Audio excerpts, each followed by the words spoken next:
Današnji dan je namenjen predstavitvi predvsem programa URBACT oziroma novega razpisa in zadnjega razpisa v okviru programa URBACT v bistvu za te vrste projekte oziroma omrežja.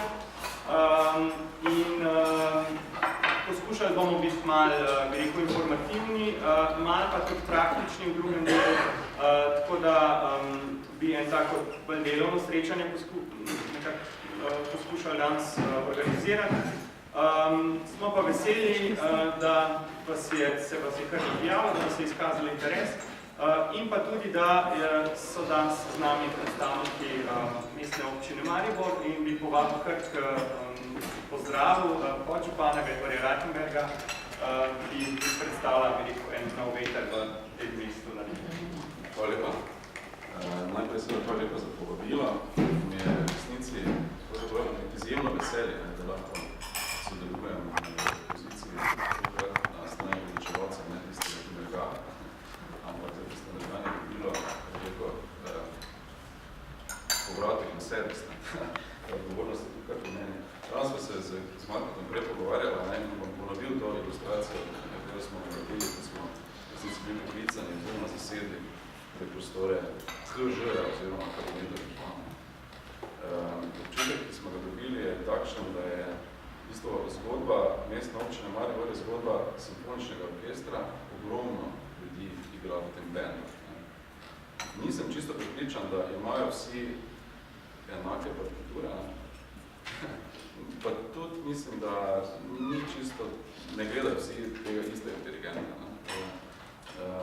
To je neka ogromna angažma iz naših ljudi potrebni, da bomo ti ljudi povezali, poenotili partiture, bojo igrali isti komad in da bojo isto pravzaprav poslušali dirigenta oziroma KŽ oziroma kabinet župana predvodstva.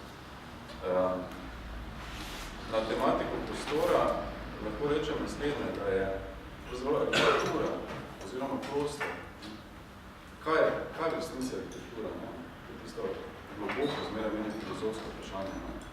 Ali arhitektura so tiste, če abstrahiram, če so tiste 4 stene, ali pa je arhitektura v resnici tisto, kar je med temi 4 stenami. In v resnici pripričan sem, da je na nek način to oboje.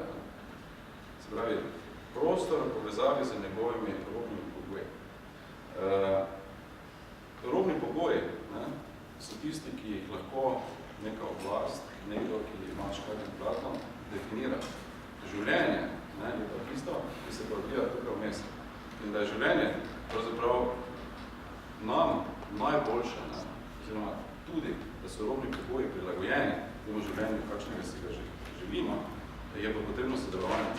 Tako na eni strani stroke, tiste javnosti, druge javnosti, alternativnih skupin, drugače razmišljajočih, pa ljudi tudi z drugačnimi potrebami, za katere ne smejo se čutiti na nobeni točki zapostavljeni oziroma marginalna skupina. Tako da takšno sodelovanje, kot so primeru URBACT, je nujno, da dosežejo na nek način nek svoj namen.